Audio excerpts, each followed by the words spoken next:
Ahí estamos.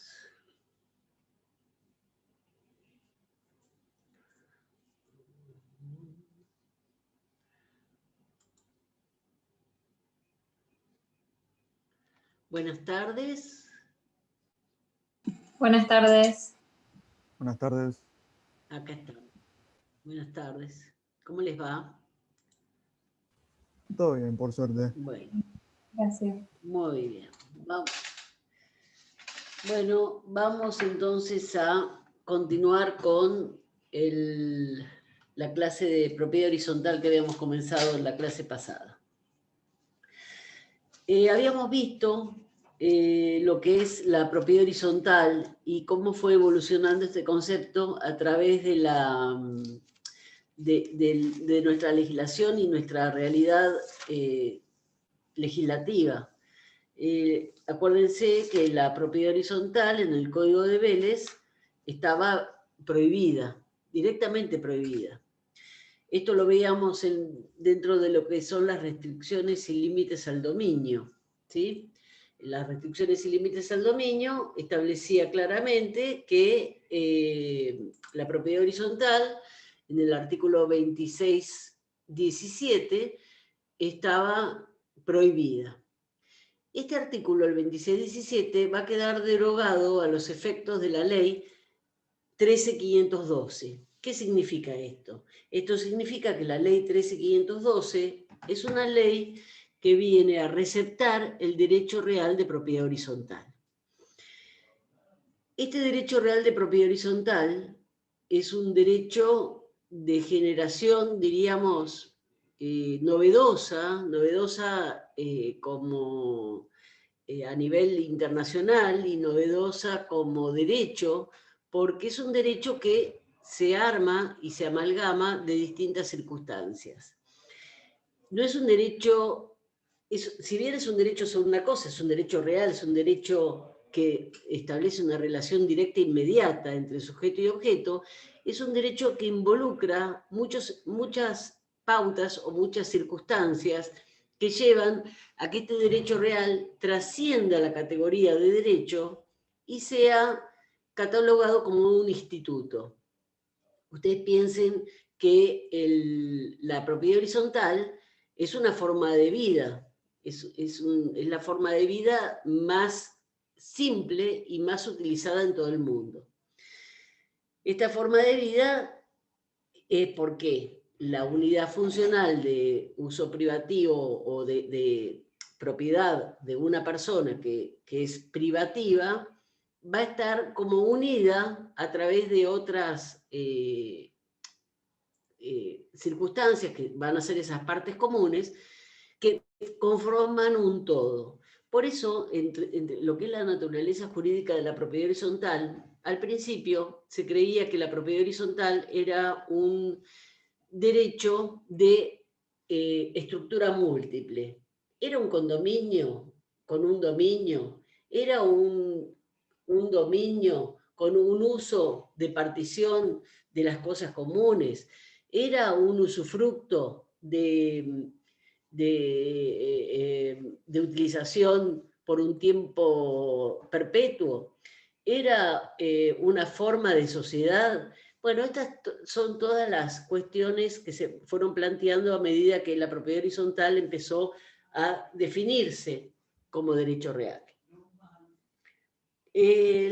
La propiedad horizontal, entonces, podemos decir que es un derecho de la modernidad y es un derecho que conlleva distintas cuestiones, como por ejemplo, cómo se va armando esta estructura de la propiedad horizontal en la naturaleza, se va armando de no solamente este derecho real, relación directa e inmediata de cosa y persona, sino también un montón de circunstancias que van a ir armándolo, se van a ir amalgamando con este derecho y lo van como definiendo y van trayendo ciertas cuestiones muy propias de este derecho real.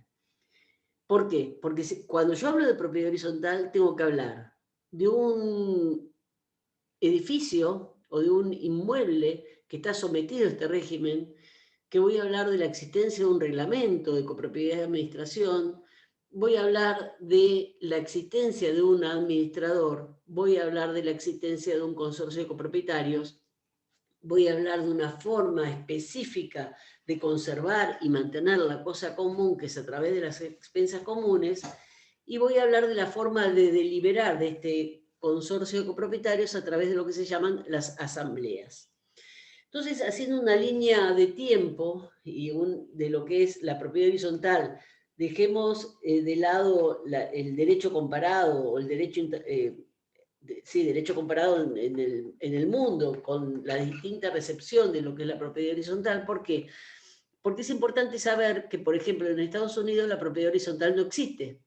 Lo que existe, si bien vemos edificios y demás, y grandes ciudades con distintas, grandes ciudades ahí en Estados Unidos, donde vemos edificios construidos de propiedad horizontal, pero la forma de reglamentar el derecho es a través de lo que son sociedades. Nuestra legislación no reconoce esta cuestión de una sociedad donde uno entra con una membresía o con una acción y compra un determinado departamento.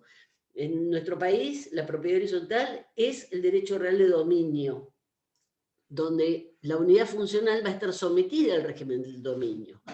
Y el titular de una unidad funcional va a su vez a estar imbuido su derecho real de este sistema que es la forma de comunidad que hemos visto en la clase pasada, que tiene todos estos aditamentos: administrador, consorcio de copropietarios, consejo de propietarios, expensas comunes y forma de asambleas como para deliberar. La línea de tiempo entonces va desde el Código Civil de Vélez hasta la 13512. De la 13512 recaen luego en el codificador del 2015 con la propiedad horizontal como forma específica de propiedad establecida en el 2037 del Código Civil y Comercial vigente. Lo define el código vigente al artículo 2037, diciendo que la propiedad horizontal es el derecho real que se ejerce sobre un inmueble propio, que otorga a su titular facultades de uso y goce y disposición material y jurídica. Ustedes fíjense que lo que es esta cuestión de la facultad de uso, goce y disposición material y jurídica que se ejercen sobre las partes privativas, es un concepto hasta más amplio de lo que traía la 13512, en cuanto que especifica que hay una parte privativa donde se van a poder ejercer todos esos derechos, y sobre las partes comunes, pero siempre va a estar relativizado con respecto a lo que establece el título 6 del Código Civil y Comercial. El artículo 2037 es un artículo que comienza como a definir lo que es la propiedad horizontal, y está dentro del título 6 de la propiedad horizontal, donde el Código Civil con el codificador del 2015 regula los derechos reales. Es decir, que lo introduce a la propiedad horizontal como derecho real. No cabe duda, si bien la 13512, yo les hablé en la clase pasada, la clase que tuvieron conmigo anteriormente, que recién en un debate doctrinario la Cámara de Oro estableció que la propiedad horizontal era un derecho real sui generis. Después no hubo lugar a dudas que la propiedad horizontal es un derecho real receptado por el Código de Vélez como una ley así lo regule y así lo trae una ley complementaria que fue la 13512. Yo les dije que del 49 al 68 en esta línea de tiempo nunca se dudó que la propiedad horizontal fuese derecho real. Se dudaron otras cosas, pese a que la ley 13512 en ningún lado lo dice. Pero fue así, tan creativa esta ley en cuanto a la doctrina de jurisprudencia que generó, que el codificador del 2015 introduce al derecho de propiedad horizontal como derecho real. Entonces, este concepto de propiedad horizontal ya vemos que es un concepto que ya lo define como derecho real, ¿no es cierto? Porque ya no cabe duda que está definido como derecho real en la propiedad horizontal porque está enumerado dentro de los derechos reales.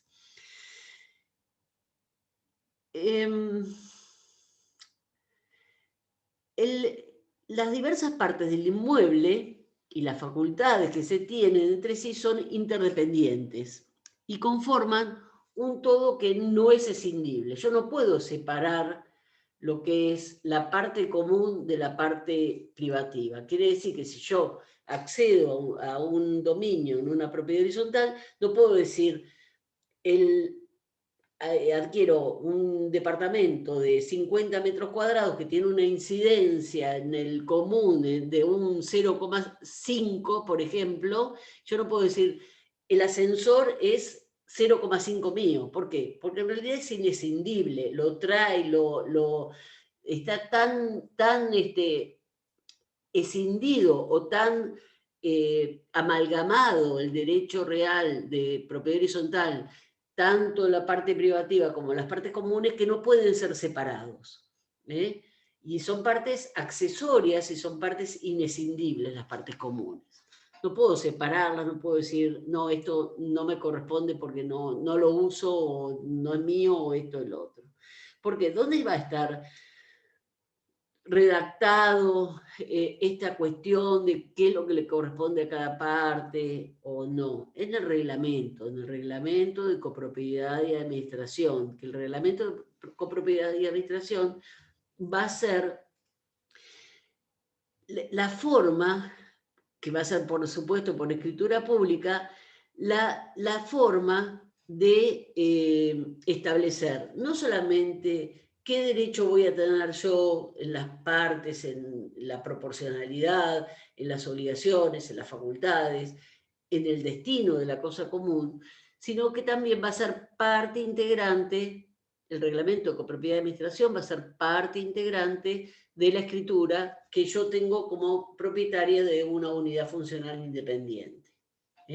Es la escritura de propiedad horizontal, tiene entonces la escritura pública de propiedad horizontal, que es el reglamento, va a ser parte inescindible de la escritura de dominio que tenga cada titular sobre la propiedad horizontal, sobre su unidad funcional única.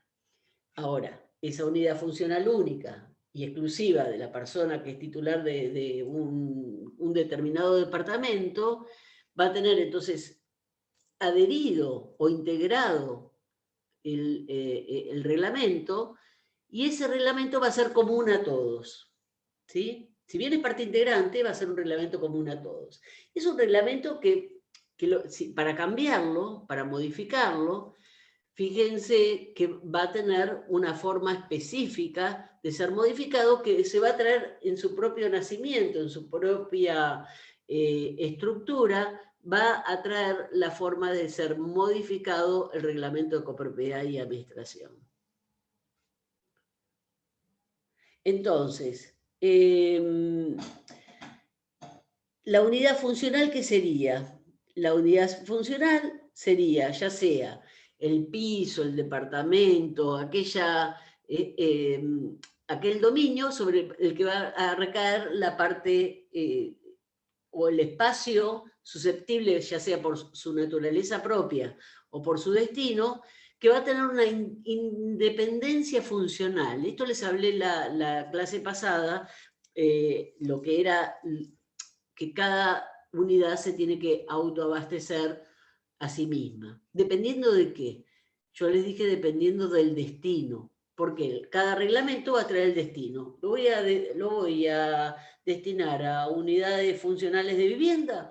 ¿O lo voy a destinar a unidades funcionales de consultorio médico? ¿O lo voy a destinar a unidades funcionales de oficinas? ¿O lo voy a destinar a unidades funcionales de locales? Puede ser todo junto, puede tener un edificio que sea abajo local, entre piso oficina, y después departamentos de vivienda. Y bueno, pero ¿quién lo dice a eso? La posibilidad de hacerlo. El reglamento de copropiedad y administración. Ese reglamento va a ser como la cédula de la partida de nacimiento, y la cédula de identidad de cada una de las unidades funcionales, y va a ser la forma también de determinar cómo se vive en ese determinado edificio sometido al régimen de la propiedad horizontal. Porque ahí se van a dar dos pautas. Una sería lo que hacen a los derechos estructurales de la propiedad horizontal, lo que hacen a los derechos, al estatuto mismo de la propiedad horizontal como derecho real, que eso no puede ser modificado, y son pautas de mínima que deben existir. Es un plexo normativo de mínima que tiene el reglamento. Esta cosa de decir, hay administrador, todas las propiedades sometidas al régimen de la propiedad horizontal tienen administrador, ¿sí? Por más que yo les dije en la clase pasada también que hubiese dos unidades funcionales, no importa. La existencia del reglamento hace que el administrador exista. Otra de las cosas que sería una cláusula estatutaria, la existencia de las asambleas, del administrador, la forma de ser remunerado, cuánto dura en el cargo, la forma de hacerse las asambleas. Y es muy importante entender en esta estructura que la forma de deliberar de lo que es la unión de los que viven juntos, que es el consorcio de copropietarios, justamente es el consorcio que son todos los copropietarios de las unidades funcionales, van a tener una forma específica de deliberar, ¿sí? Por eso es tan importante conocer el sistema y hacer respetar el sistema, porque es la forma que el sistema sobrevive. Esta forma de deliberar es a través de asambleas. Y conocemos dos tipos de asambleas. Unas asambleas que van a ser ordinarias y otras asambleas que son extraordinarias. Las asambleas ordinarias son aquellas que ordinariamente se hacen una vez al año, que lo trae el reglamento, cuándo y cómo y dónde, y estas asambleas son convocadas por el propio administrador. ¿Para qué? Porque el administrador va a tener que hacer una rendición de cuentas. Yo les dije en la clase pasada que la figura del administrador era la figura de un mandatario. No cabe duda ahora, en la nueva legislación, que el administrador es un mandatario. Sí cabía duda en la 13512. ¿Por qué? Porque no cabía duda justamente en la 13512 si el consorcio de copropietarios era o no sujeto de derecho. Ahora, como esto no hay duda que es sujeto de derecho, entonces voy a tener que el administrador darle una naturaleza jurídica que se lo da la propia ley, que dice que es un mandatario. ¿Y este mandatario qué hace? El mandatario administra las partes comunes, el mandatario conserva las partes comunes, el mandatario mantiene las partes comunes, hace cumplir el reglamento y es el que recibe el dinero de las expensas y el que debe rendir cuentas una vez al año. Esa rendición de cuentas sería una forma documentada y planificada de demostrarle al consorcio de copropietarios que hizo su tarea en debida forma, como cualquier mandatario cuando tiene que administrar bienes ajenos. Es la figura del mandatario y tiene su mandante que va a ser el consorcio. Piensen que el administrador lo que hace es administra, no dispone. Va a tener, sí, yo también les comenté a través de la nueva ley, el nuevo Código Civil y Comercial, o la nueva introducción de esta regulación específica de lo que es la propiedad horizontal en el codificador del 2015, lo que hace este mandatario es estar como fiscalizado, mirado, vigilado por alguien que va a estar también que no llega a ser el consorcio, porque sería muy difícil que todos viniesen a vigilar lo que hace el mandatario, sino que este mismo consorcio elige un pequeño grupo, un pequeño núcleo, donde esas personas van a fiscalizar la función del mandatario. Y a tal punto es tan importante la figura de este consejo de copropietarios, que va a ser la persona que va a fiscalizar, que pueden llegar a tener responsabilidad solidaria junto al mandatario por la mala administración, ¿sí? Si se aconseja mal al administrador o no hace las cosas que debe hacer, como por ejemplo, si tiene que hacer una obra importante, pedir varios presupuestos para elegir el que más le convenga al consorcio, el mejor o demás, o pactan obras que en realidad no son necesarias, o pactan obras que en realidad no fueron establecidas o deliberadas por asamblea y que no son urgentes, entonces esta figura del Consejo de Copropietarios va a tener una responsabilidad adicional, una responsabilidad solidaria, aparte de ser copropietarios. Por eso el consorcio de copropietarios le puede después hasta no rendir cuentas porque no son mandatarios, sino que en cuanto a la responsabilidad civil puede tener también la extensión de la responsabilidad. Por eso ser integrante de un consejo de copropietarios es algo que puede llegar a ser bastante importante y bastante comprometido.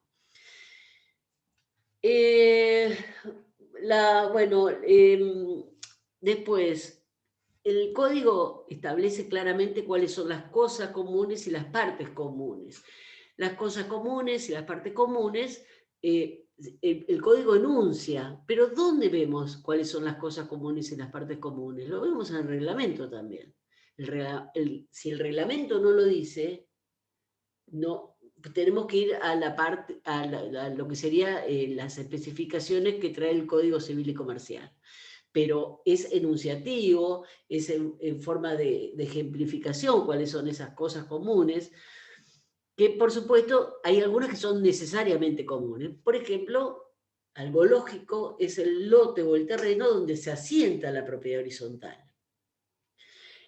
Después, los pasillos y elementos que comunican a las unidades funcionales entre sí o que hacen que la persona, para tener esta independencia, la salida al exterior o la vía pública, ese pasillo va a ser común en forma indefectible también. Ustedes piensen que antes de la 13512 ya existían bienes sometidos a la propiedad horizontal porque no existía, sino que existían edificios. Pero ¿y cómo se solucionaba el tema de un pasillo? Si encontramos escrituras antes del año 49, podemos encontrar escrituras que digan que esos pasillos son servidumbres de paso. ¿Por qué? Porque Vélez en el 2617 prohibía la propiedad horizontal, por lo cual, si prohibía la propiedad horizontal, nadie podía dividir en forma horizontal la propiedad, y había edificios donde había 5 pisos, porque hay edificios que son muy antiguos, que son antes del año 49, 1949, y sin embargo se pueden haber readecuado el sistema y haber hecho un reglamento con propiedad de administración en el camino, pero los distintos propietarios de ese supuesto condominio tal vez tenían la salida pública a través de ¿qué? A través justamente de una servidumbre de paso. Entonces, este tipo de situaciones, ya la existencia de la 13512 zanjió estos problemas o esta forma de tipificar con el derecho vigente las situaciones jurídicas, y lo que hace la 13512 justamente es como ya darle una característica específica a la propiedad horizontal, que, reitero, la 13512 en ningún lugar dice que está creando un derecho real nuevo, ¿sí? Es la doctrina la que lo dice. Y la doctrina lo dijo, y la jurisprudencia lo dijo, y llegó tanto a estar pulido este concepto, que el Código Civil y Comercial enumera la propiedad horizontal como derecho real y lo regula dentro de sus articulado. Entonces, ¿cuáles son las cosas y partes necesariamente comunes? Las cosas y partes necesariamente comunes son el terreno, los pasillos, estas cuestiones que les digo de las vías o elementos que hacen a la interconexión entre las distintas unidades funcionales, los techos, las azoteas, las terrazas, los patios, los cimientos, las columnas, las vigas, los muros maestros, estructuras, algunos que incluso algunos pueden ser hasta los balcones, aunque sea de uso privativo de cada unidad funcional, hay cosas que son y hacen a la seguridad de todo el edificio, la estructura de todo el edificio, y no a la unidad funcional en forma particular. Todo lo que sea instalación de servicios centrales, caños de servicios centrales, etcétera, etcétera. Entonces, hay la propiedad horizontal dentro de lo que es la facultad, lo único que tiene el titular de una unidad funcional es un cubo de aire. Eso es a ver, dentro del cubo de aire yo puedo hacer cualquier cosa, pero no deja de ser un cubo de aire. ¿Por qué? Porque el techo es común, el piso es común, la estructura del edificio en total es común, y a mí lo que me queda es este cubo de aire. Es más lo que no se puede hacer que lo que se puede hacer en la propiedad horizontal. Esa es la parte de lo que sería la estructura misma de este derecho real, ¿no? Hay que entenderlo como un instituto, como una forma de vida, como la forma de vida de la modernidad. Pero es más lo que yo no puedo hacer que lo que puedo hacer. ¿Por qué? Porque convivo. Convivo y estoy como limitado por el propio reglamento de copropiedad de administración. Este reglamento viene a ser como una pirámide, ¿no? Donde en la estructura está el reglamento. Este reglamento, que tiene estas normas estatutarias, estas normas reglamentarias, a su vez puede tener un reglamento de... a su vez puede tener un reglamento de convivencia, que se llama, un reglamento de convivencia. Este reglamento de convivencia o reglamento interno es un reglamento que va a ser, como su nombre lo dice, es a las normas de convivencia. Es decir, bueno, voy a permitir que la puerta de abajo común esté abierta a todo el mundo, al público, o a la gente de afuera, o solamente que se entre y se salga con una llave. Voy a permitir que se tengan animales, no se tengan animales, qué tipo de animales. Todo lo que hace a la convivario, esta restricción y límite al dominio que hemos visto en lo que es el dominio, justamente acá se ve como más cercenada lo que es la propiedad horizontal. ¿Por qué? Porque puedo o no tener este reglamento interno. ¿Por qué? ¿Quién va a decir en esta pirámide si hay reglamento interno o no? El propio reglamento. O pueden determinar los consorcistas, que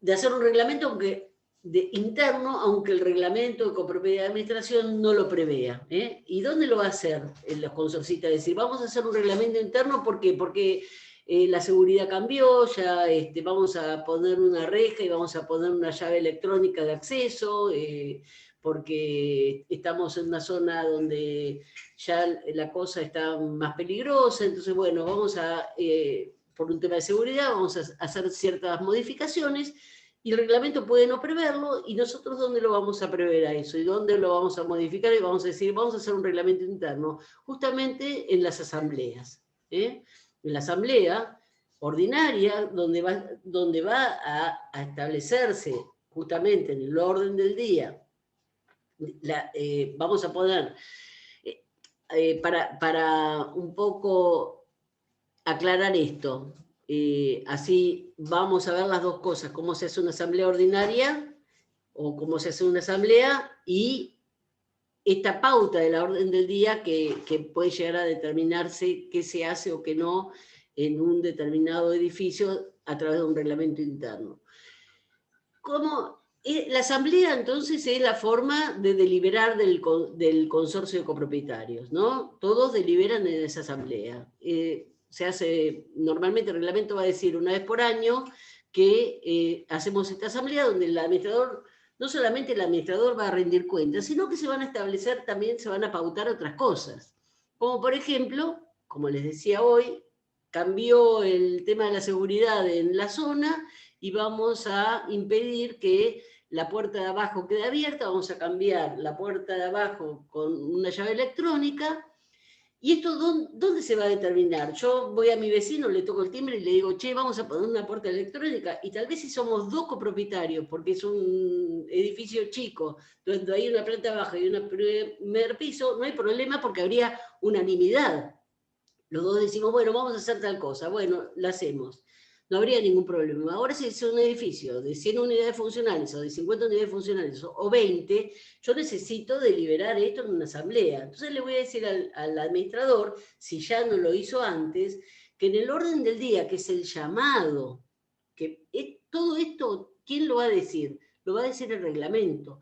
La forma de convocar, la forma de deliberar, el quórum para poder sesionar, el quórum para tomar decisiones válidas, todo esto lo va a decir el reglamento. El reglamento establece la vida de todo. El reglamento, por eso le digo, es la ley, como si fuese la constitución de nuestro país. Bueno, en la vida consorcial el reglamento es la punta de la pirámide. Después podemos llegar a tener esta cuestión de decir, bueno, vamos a hacer un reglamento interno para las cosas de todos los días, para establecer pautas. ¿Por qué? Porque si no el reglamento tendría 200 hojas y no quiero, y porque el reglamento es una escritura pública.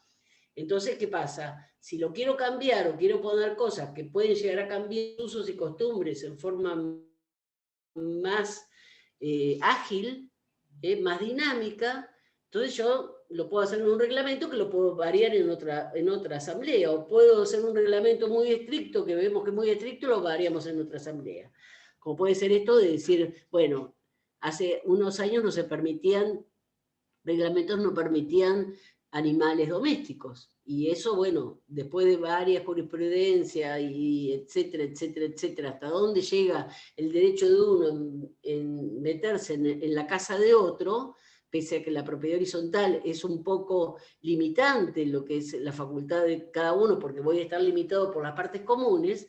Entonces, se plantearon muchos temas jurisprudenciales y doctrinarios donde se han variado ciertas cuestiones dependiendo, no es lo mismo la propiedad horizontal en 1950 que en 1970, que en el 2000, que en el 2021 como es ahora, ¿sí? Hay cosas que cambian, los derechos se van mutando, los derechos se van agilizando ciertas cuestiones y se hace necesario tal vez variar estas cosas en la propia asamblea y en este reglamento interno, que el reglamento interno no tiene la estructura vertical de lo que es el reglamento de copropiedad y administración, que es una escritura, que para modificarla tengo que protocolizar el acta que modifica ese reglamento, o tengo que hacer todo un cambio de reglamento, y se imaginan el costo que tiene eso en un determinado edificio. Entonces, no es lo mismo una escritura pública que un reglamento interno que es privado. Y en la estructura, ese reglamento interno no puede alterar y no puede modificar las cuestiones que se digan en forma abierta en el reglamento de copropiedad de administración general, ¿sí? Son pautas más extensas, son pautas como más abiertas y son pautas más determinantes, pero ese reglamento interno no puede alterarlo. Entonces, ese reglamento interno, si no está previsto en el reglamento de copropiedad de administración, ¿qué es lo que pasa?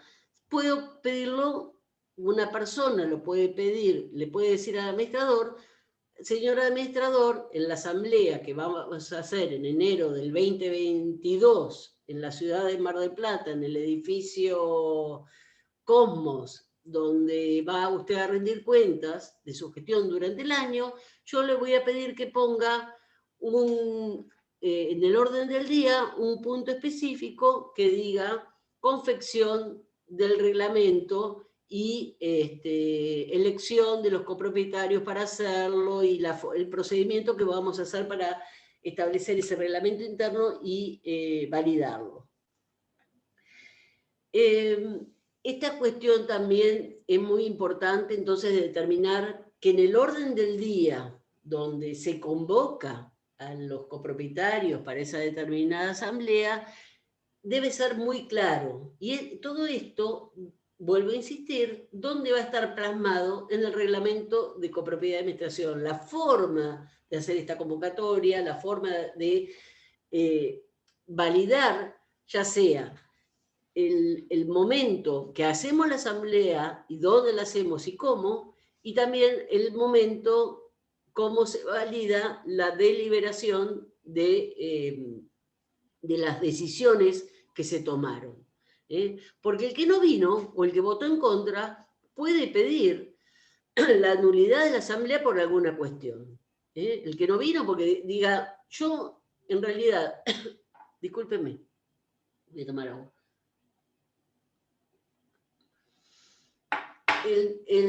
Por ejemplo, si una asamblea donde el administrador la convoca conforme al reglamento, el reglamento dice que para convocar una asamblea yo debo enviar cartas documento, por ejemplo, y notificar a cada copropietario en el domicilio que tengo registrado como administrador, y de los 10 copropietarios hay uno que no pude notificar y en esa asamblea voy a rendir cuentas y voy a pedir un aumento por ejemplo, voy a decir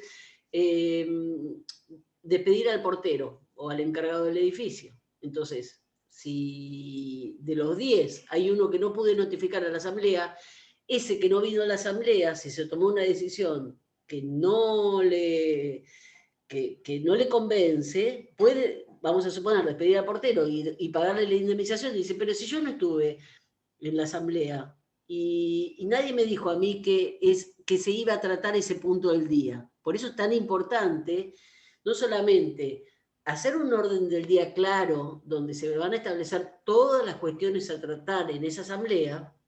¿Por qué? Porque esa asamblea va a quedar validada si nadie pide la nulidad y va a quedar y puede ser testada de nula si la persona no le conviene la decisión que se tomó. ¿Por qué?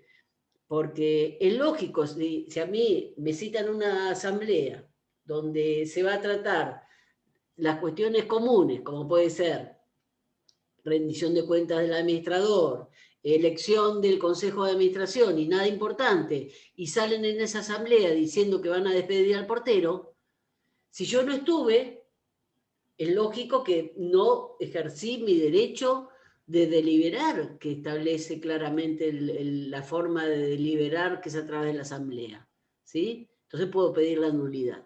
Ahora, si fui, no me opuse, no voy a poder pedir la nulidad. Por eso es tan importante saber estos procedimientos, entender estos procedimientos y dar a conocer en forma clara, pautada y cuanto más pública sea la tarea del administrador y la tarea de los consorcistas, que es una forma de ejercer el derecho de propiedad. Por eso no es un derecho, yo le diría, como más complejo, que un derecho sobre una propiedad única que puede ser un inmueble. Es un derecho complejo, tiene muchas cuestiones y muchos aditamentos.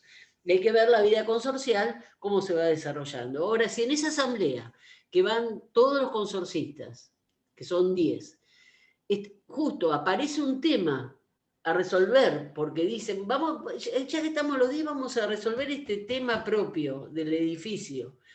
¿Es válida esa, aunque no esté en el orden del día, la inclusión de ese punto, el Código Civil y Comercial actual sí determina que, habiendo unanimidad en el quórum, habiendo unanimidad y unanimidad en la deliberación, se pueden tomar dentro de lo que es la asamblea situaciones o deliberaciones que no estaban incluidas. Es como que el código en este sentido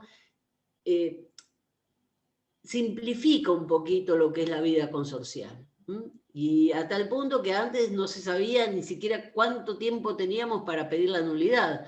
Había algunos autores que decían, si es un reglamento, si el reglamento es un contrato, porque hoy el día justamente dice el codificador que el reglamento tiene la naturaleza jurídica de un contrato, pero antes no lo decía. Entonces, bueno, ¿qué es un contrato? ¿Qué tipo de contrato? ¿Cuál es el término de prescripción para pedir la nulidad? ¿Cuánto tiempo tengo? ¿2 años? ¿10 años?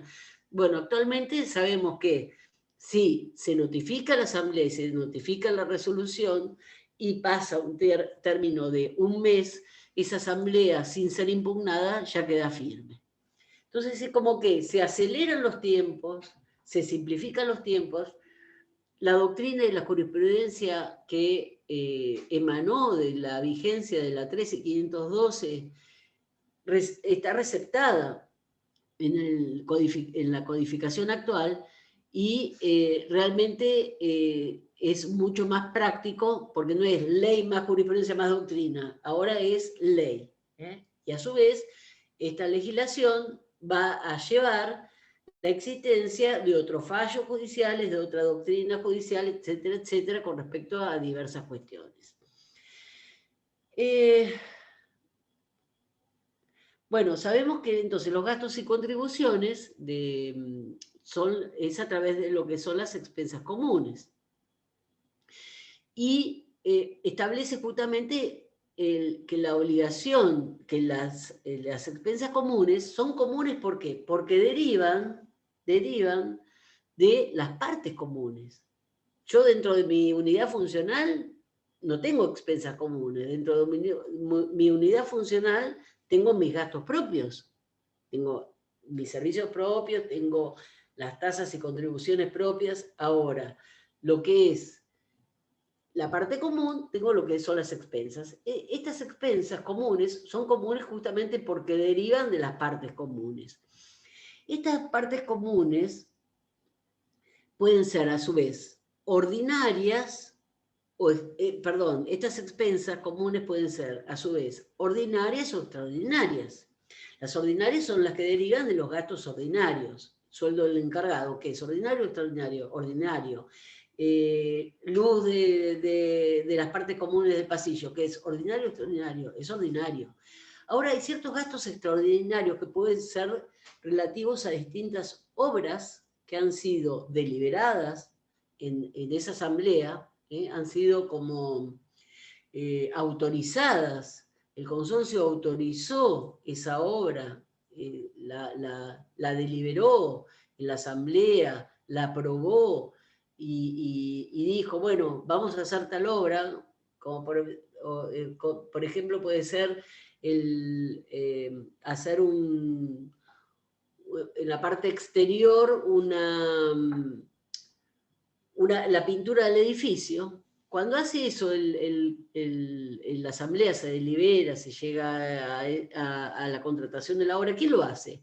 Lo hace el consorcio. Tal vez fueron de ese consorcio, que son 50, a la asamblea para resolver una obra común, van 10. Tal vez resuelven esos 10, pero esa asamblea es válida y se hace para todos. Esas expensas comunes, que no son ordinarias, son extraordinarias, porque son obras extraordinarias resueltas en asamblea, tienen que ser solventadas por todos y cada uno en su parte proporcional, así como tiene que solventar la común ordinaria, tiene que solventar la común extraordinaria. Todos y cada uno de los titulares de las unidades funcionales. Esas pueden llegar a ser muy elevadas esas expensas comunes extraordinarias. Por eso es muy importante que el copropietario vaya a la asamblea, revise los gastos, revise la obra que se vaya a hacer, revise los presupuestos a tratar y le dé al consejo de administración de copropietarios, le dé justamente la tarea de revisar y controlar y fiscalizar la tarea del administrador a su vez. Actualmente nos encontramos en cómo se hacen las asambleas, porque las asambleas se hacen en un lugar y tiempo determinado, ¿no? Los reglamentos prevén dónde se van a hacer las asambleas. Yo les dije la clase pasada que el consorcio es actualmente sujeto de derecho, no cabe duda, porque la ley lo dice, el código lo dice. Pero habíamos visto que hubo como una evolución de lo que es el consorcio de copropietarios, si era o no sujeto de derecho, que tenía todos los atributos de la personalidad, pero el talón de Aquiles de la teoría que le otorga la personalidad jurídica al consorcio es el patrimonio. ¿Por qué? Porque el patrimonio, ¿qué es?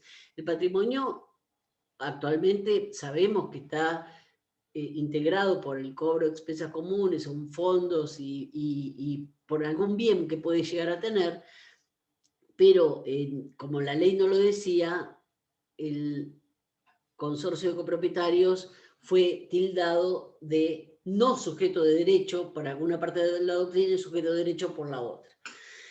Es tan importante establecer la existencia de patrimonio actualmente en el consorcio porque es sujeto de derecho, entonces tiene que tener un fondo de reserva o una forma de solventar los gastos comunes y a veces extraordinarios y a veces urgentes, reparaciones urgentes, porque puede ser que no esté deliberado un gasto común de una expensa extraordinaria que hay que solventar, porque sea un gasto extraordinario urgente, por ejemplo, se rompe una bomba y urgentemente no se puede llegar a establecer el plazo para hacer la asamblea que dice el reglamento, que tal vez es la convocatoria de 10 días, que justamente ahora que estuvimos con el tema de la pandemia no se podían hacer reuniones.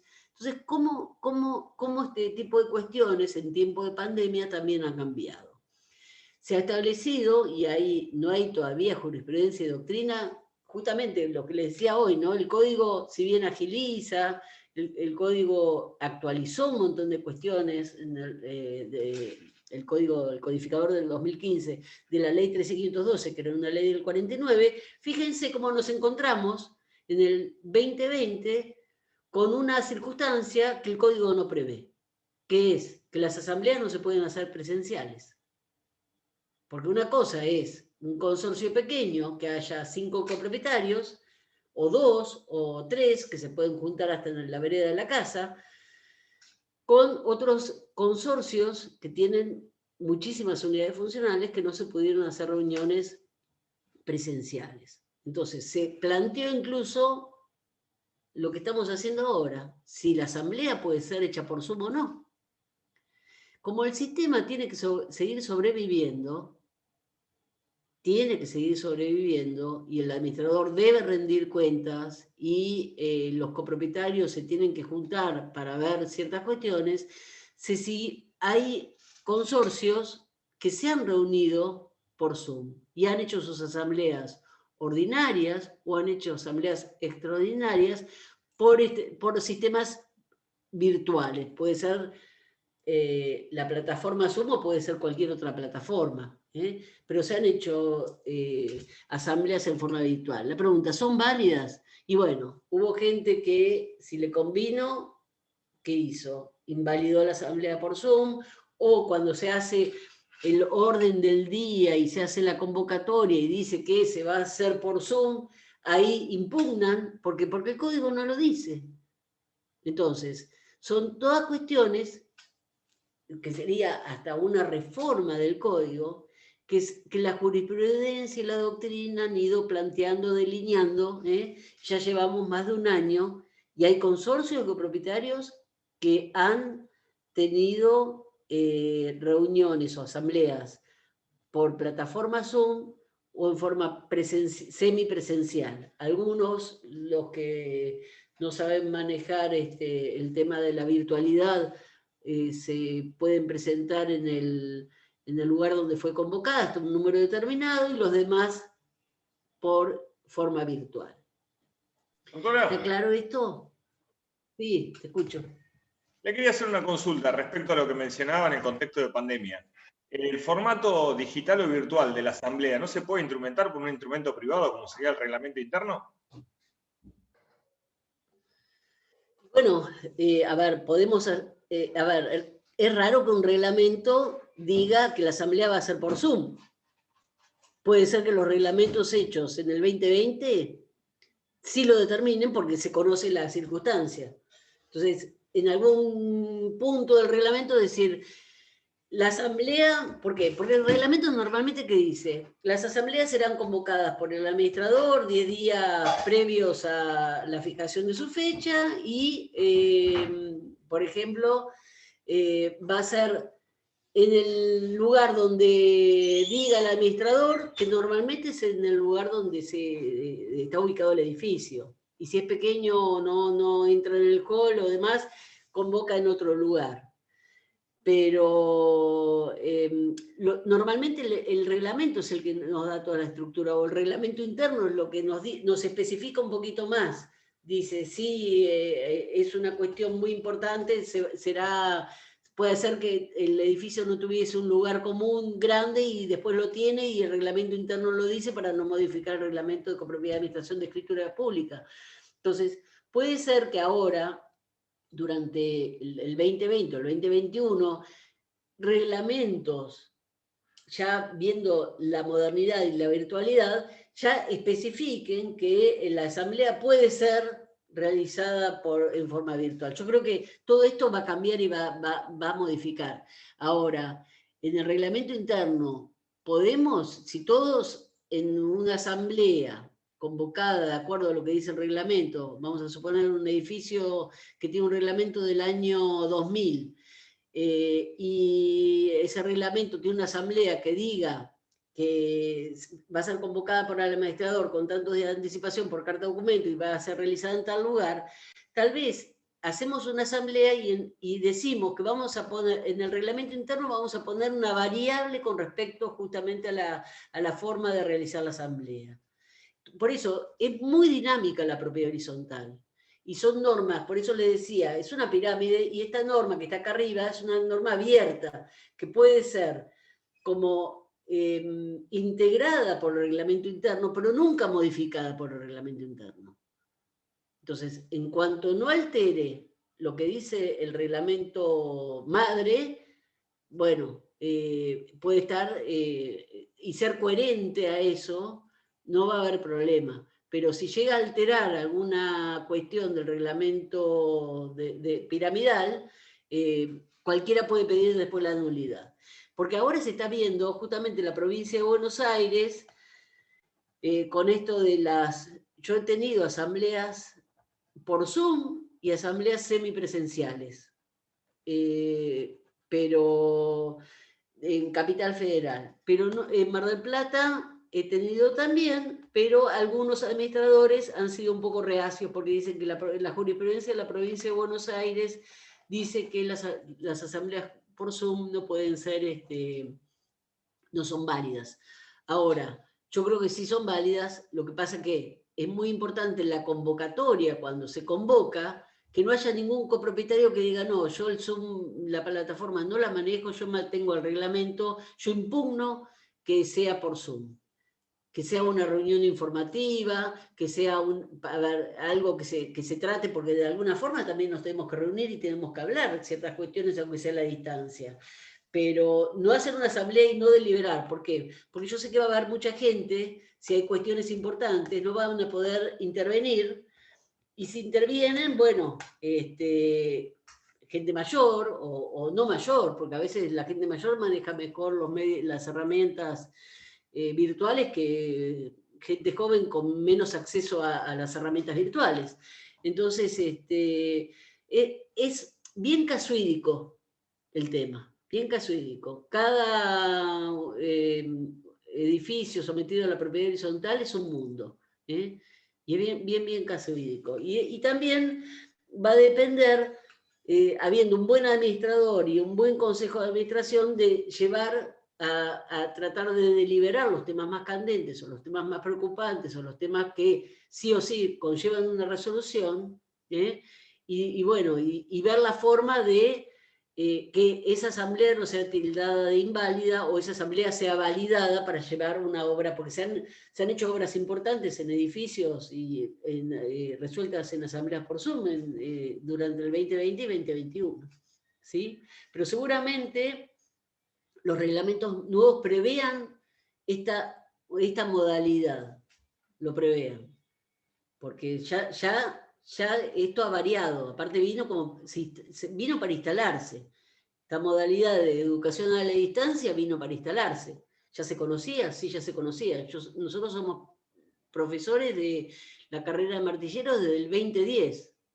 La Facultad de Derecho tiene la carrera de martilleros desde 2010 y es educación a distancia. La tiene implementada.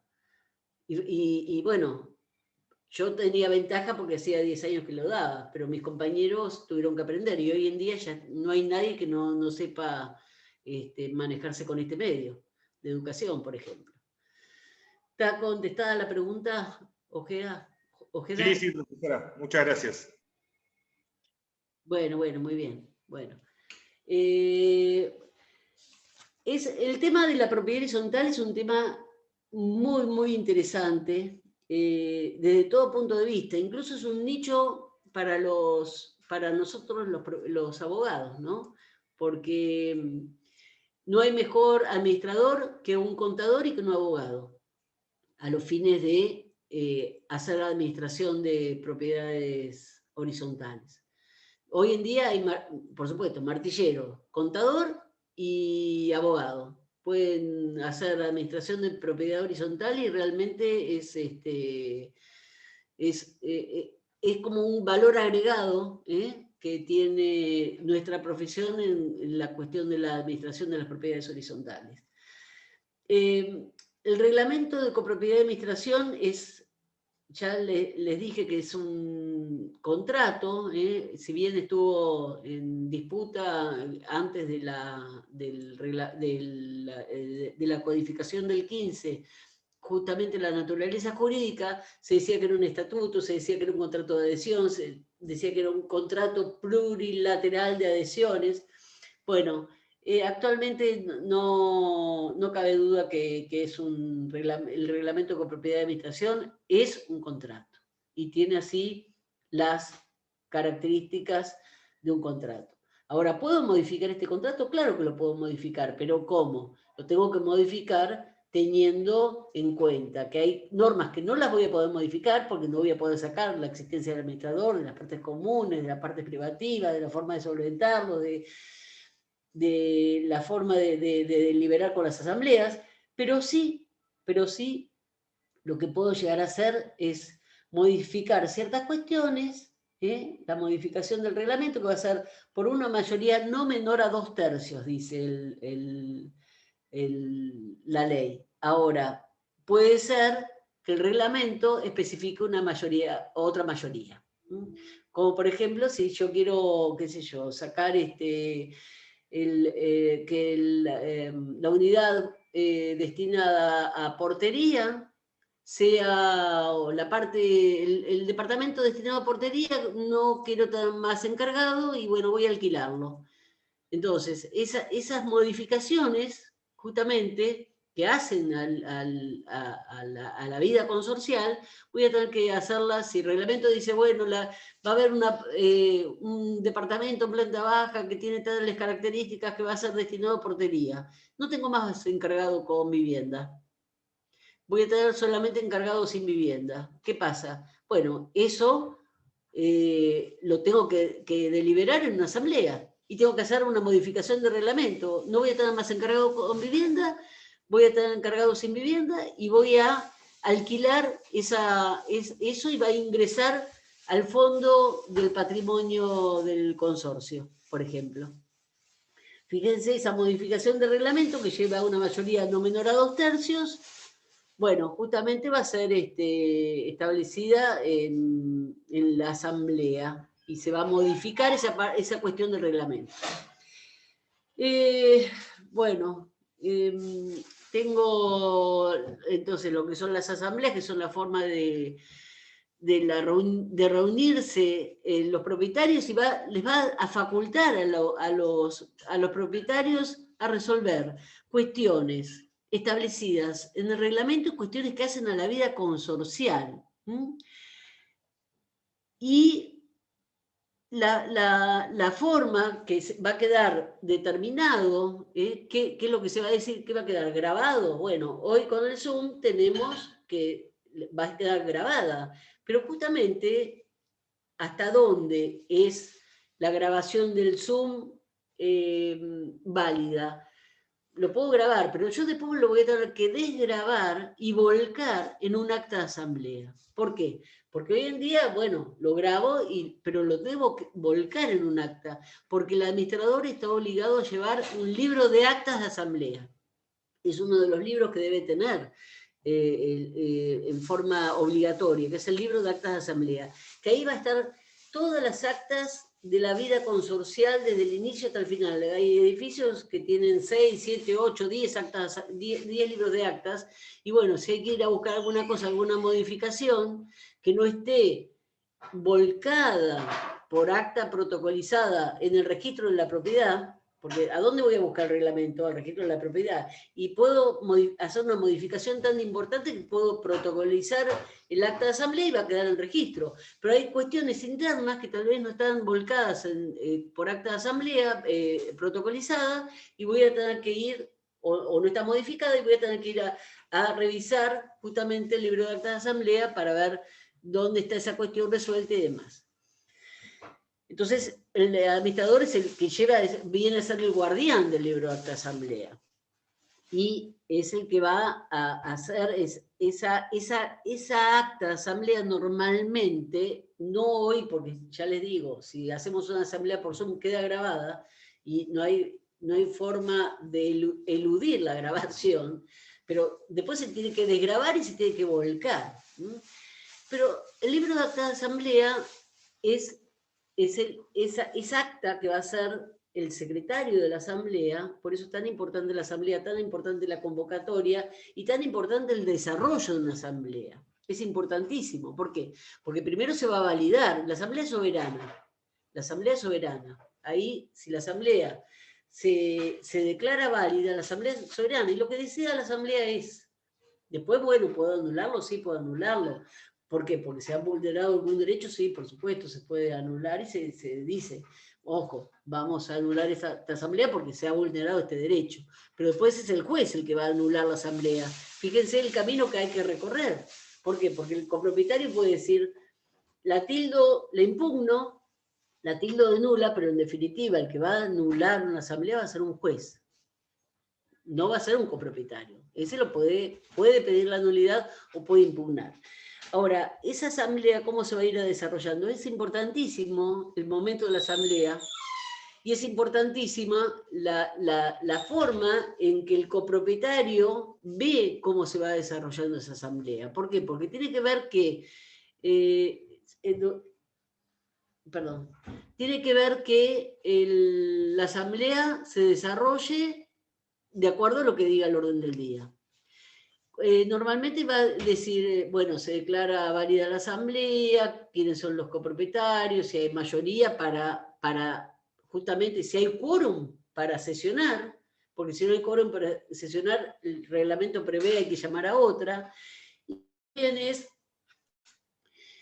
quién va a ser el presidente, quién va a manejar la asamblea, quién va a ser el secretario de acta, y quién va a firmar, quién va a ser el representante de los copropietarios para firmar el acta. Esta es una cuestión importantísima. ¿Por qué? Porque normalmente cuando se desarrolla una asamblea, lo que se hace cuando se llega es, ¿quién firma el acta? Yo. Bueno, esas dos personas que dice elección de copropietarios para firmar el acta, fíjense que resultan a su vez, ¿cuál es la figura jurídica que ustedes le darían a esas dos personas que van a firmar el acta con respecto a ustedes? ¿Qué figura cuál sería la figura jurídica? ¿Testigo? Más que eso.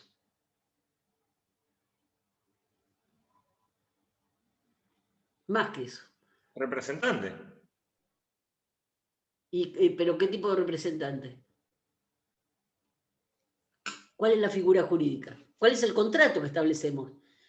Son 10 copropietarios, está Juan y Pedro, y los 10 copropietarios dicen que Juan y Pedro firmen. ¿Qué contrato estoy estableciendo con esa persona? Mandato. Mandato puede ser. Mandato.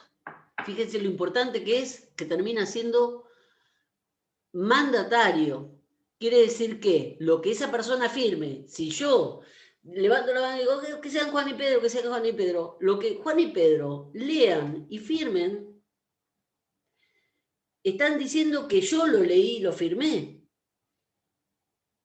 Entonces, hay un montón de cuestiones que hay que ver y pulir y conocer en la propiedad horizontal que son importantísimas.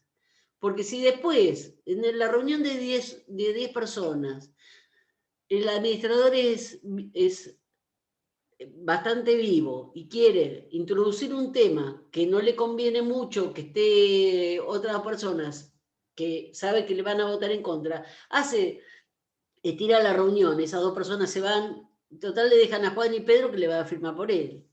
Total, vos Juan y Pedro firmás por mí. ¿Qué pasa? Se introduce una cuestión y después Juan y Pedro firman sin saber que yo estaba en contra de esa determinación, me terminan obligando. Me terminan obligando. Por eso es importantísimo conocer todo el sistema y la dinámica de la propiedad horizontal y conocer todas las, de qué a su vez contratos internos hay, porque llega a ser una institución esto, llega a ser una institución y una forma de vida. Por eso les dije yo que esto trasciende el concepto de propiedad, de derecho real, llega a ser un instituto de derecho. Es un instituto de derecho. Bueno, después, la figura esta del consejo de propietarios, también que es tan importante, que yo les decía que los reglamentos antiguos no la traen, pero sí la traen los usos y costumbres, y normalmente en esto que yo les digo, el libro de actas, que son libros tal vez que llevan una vida consorcial muy amplia, llegan a ser 10 libros de administración, en algún momento se eligió un consejo y se empezó a determinar la figura de un consejo en un determinado reglamento que no tenía originalmente consejo. Pero en algún momento, en alguna asamblea, se dijo, vamos a elegir a Juan y Pedro para que sean parte del consejo de administración para que fiscalicen la tarea del administrador. Hoy en día, la ley dice que van a controlar y dice que van a tener responsabilidad. Por eso, mucha gente también, sabiendo la existencia de la responsabilidad que conlleva la coadministración que trae la nueva legislación, mucha gente no quiere asumir la responsabilidad de pertenecer al consejo. Entonces, ¿qué pasa? Se cambia lo que sería el término, no es más consejo de propietarios, entonces dicen, bueno, vamos a crear un comité para que sirva de nexo entre el consorcio y el administrador. Pero ese comité no es consejo, que no tenga las características o que no tenga las atribuciones del consejo, es un comité de consulta, por ejemplo. Entonces, el comité de consulta, ¿es consejo de administración o no? No, no es consejo de administración. ¿Por qué? Porque llegado el caso, el administrador, si tiene que hacer una certificación de expensas para cobrar, para hacer un juicio ejecutivo que se necesita la certificación, si el reglamento prevé la existencia de consejo de administración y está designado, esos integrantes del consejo van a tener que firmar junto con el administrador el certificado de deuda a expensas para que ese título sea válido. Es un requisito de validez del título que habilita la ejecución de una expensa, cuando existe consejo. Ahora, si no existe consejo, puede haber un comité, le cambian el término, un comité de consulta para ver los presupuestos. Pero bueno, si hay consejo, hay consejo.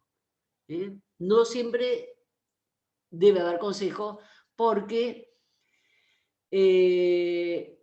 puede ser que esté o no esté este consejo propietario, pero lo importante es que si falta el administrador por alguna eventualidad, este consejo asume la administración en forma provisoria, hasta que se designe nuevo administrador. Bueno, voy a dejar acá, porque ya no me da más la voz. ¿Alguna pregunta? Así terminamos la clase que viene con este tema. Y empezamos con usufructus habitación. Sí. Yo puedo hacer una pregunta, pero de otro tema, es respecto al parcial. ¿Sabe si ya van a publicar las notas o por qué medio? ¿Cómo? ¿Sabe si van a publicar las notas o por qué medio lo van a hacer? ¿La nota del parcial pasado? ¿No la publicaron? No, todavía no está. Porque, mirá, yo como no estoy a cargo de comisión, el doctor Politis está a cargo de comisión, me parece que, a ver, por lo que vi en el WhatsApp de la cátedra, ya tenían que estar publicadas. Subidas al SUS guaraní. Espera, le pregunto al doctor Politis, si me contesta, ya te digo. Gracias, profe.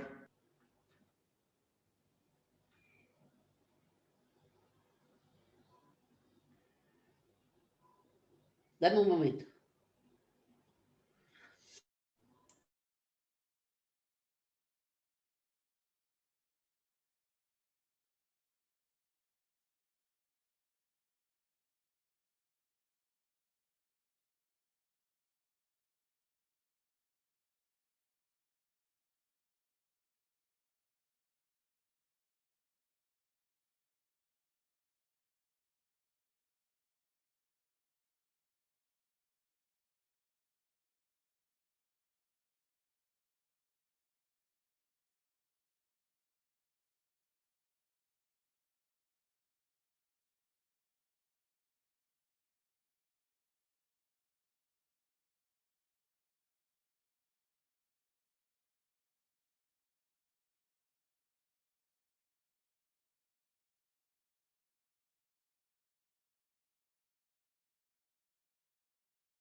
Sí, ahí está, ya les averigüé.